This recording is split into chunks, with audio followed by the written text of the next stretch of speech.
This time on Legacy 4x4, we're going to get off our asses and finish up the 1939 Chevy Rat Rod Sedan 4x4 buggy monster. We got a lot left to do, but we're going to knock it all out in one video. Eventually, whenever I get up.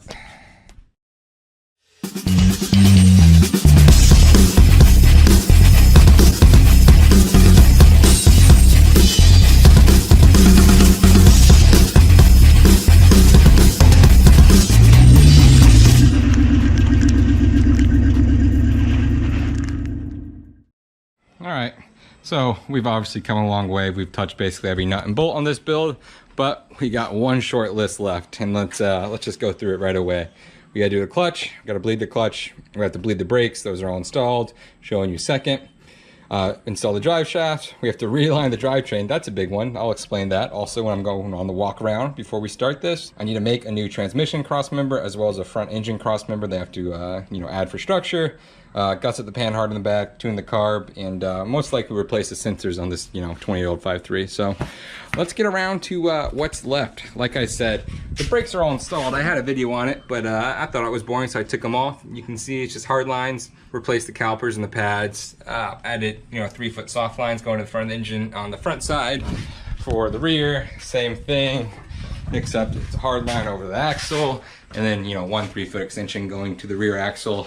You guys probably also haven't seen these Fox 2.5 coilovers I bought used and put on them to fix my panhard situation. That way I actually have enough stiffness and ride to the back of the 39. I thought it wasn't gonna be as heavy as it turned out to be, so I was gonna run those Fox air shocks, but it's too heavy, so Fox 2.5s, added some mounts, and then I added a nice simple bump stop for that panhard just so it never hits that top mount. We got plenty of work to do, so let's go ahead and start knocking out this list.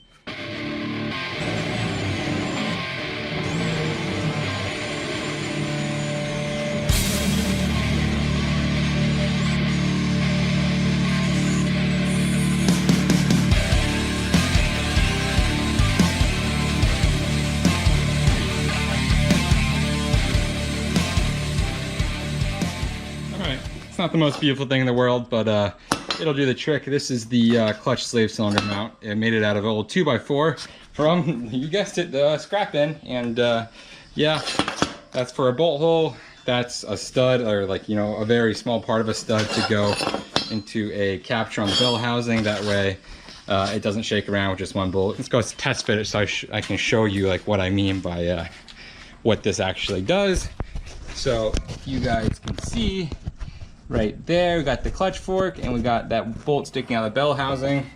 What this is gonna do is, go in much like this, rest in place, and then this flat plate is gonna bolt to the slave cylinder, and yeah, that's gonna go in the clutch fork. So, all right, so took a day waiting for parts because I had to get a better fitting for the clutch master, but there it is, all installed.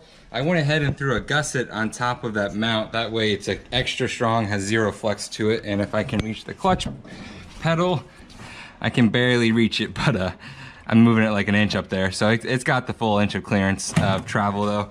That system's done. Let's move on to the next thing.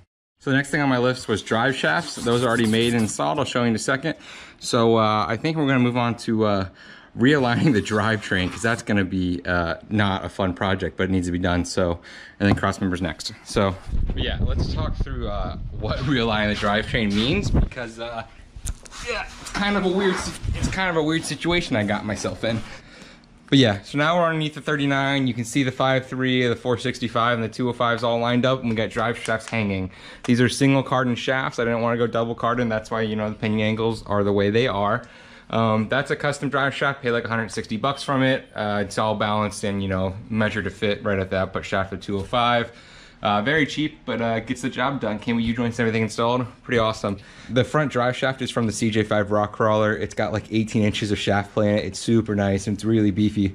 It's going to really make the application here perfect, because it'll allow it to fit and also travel. So that's huge. All I did to make this work was, new U-joints, but I had to buy the MP205 flange yoke to go to the single cardan U-joint, and that was Not cheap, that's like $50 for a piece of steel. But that flange yoke also is a 1350 U-joint, so I had to buy a 1350 to 1310 U-joint, which is up there, and I'm running 1310 at the pinion. So that's what the drive shafts are. They're, like I said, I already put them together. It's not really worth showing. It's just a bunch of snapping in the U-joints and trying to make everything line up. But there is a problem, and you guys probably can't tell with this angle, but this rear single cardan shaft has terrible bind and won't even connect to the pinion due to the angle of the frame.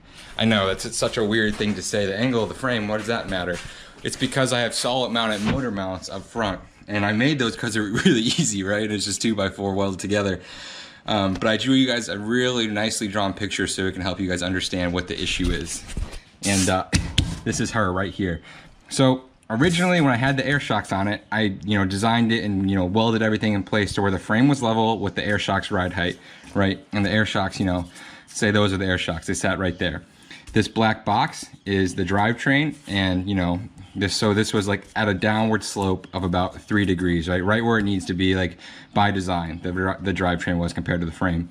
But I put those big beefy coilovers on, and those coilovers lifted the rear up and gave it this massive amount of rake, which I really like. The rake is cool, right? It might not be great for off-roading because of top heaviness and everything else, but it's really cool. So I want to keep that rake with the coilovers, right?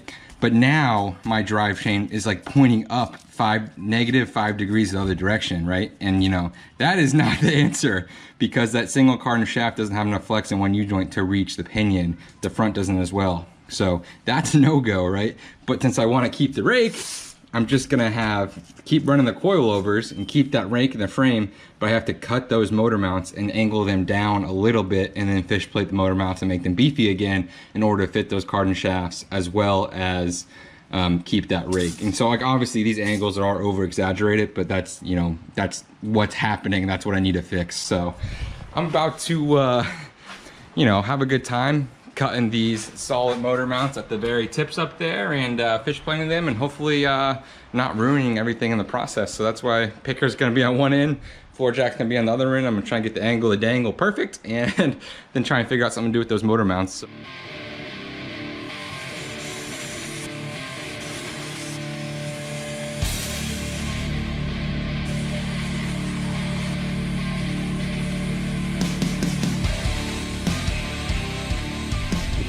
Actually, this maneuver paid off really easy. I already dropped down the rear about 3 inches, giving it the proper, angle of the dangle.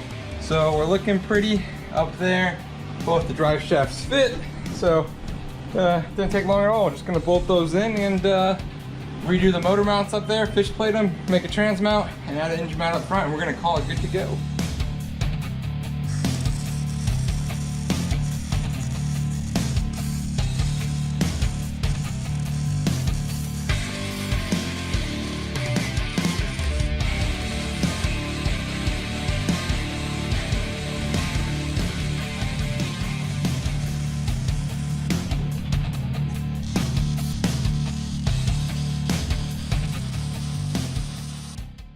Alright, so in case you're wondering how I'm making this trans cross member, you just saw me making those two. That's a piece of angle iron with some gussets on the side. That's a 2x2 capped. Now I'm going to guess and check and make the supports that are going to go from the end of that cap all the way up to the angle. And yeah, that's how the transmission cross member is coming along. There's no science to it. I'm just doing it. Doing it live, as the kids are saying. So I'm gonna finish that up real quick. Hopefully I get it right in one of the first few times. All right, you heard my little giggle there. There's everything tacked in. Going to final weld everything that's touching, chop off all the excess, cap everything I need to cap, and cross member will be done. So let's get to it.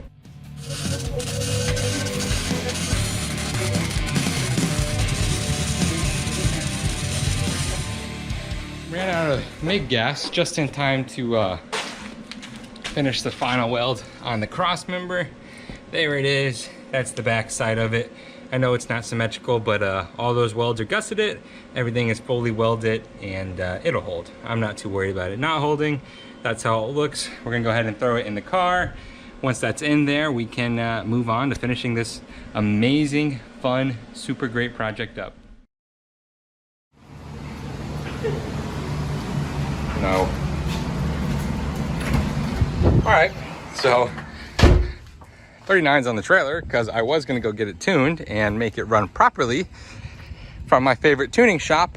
And as it turns out, I have a leak in my intake manifold. So I knew it wasn't running right, and I just figured I'd take it there and see what the guy would say, see if you could just fix it, get it running right. I thought it was a fuel pressure problem, but it turns out it has good enough fuel pressure because I have that massive pump in there, so you know, it should have fuel pressure. But it turns out it was actually a leak in the intake gasket manifold that I didn't check because I'm too inept to check, aka I literally didn't even think about it. I didn't think that there could be a leak because there's all new gasket and everything, but the passenger bank is all leaking. So went ahead and ordered new gaskets, new bolts for the intake. Gonna put that in, should get it running and idling by myself since I know it has fuel pressure, and then we'll be able to go get it tuned, and it'll be roadworthy. So it does run. I'm going to show you guys it running and everything else.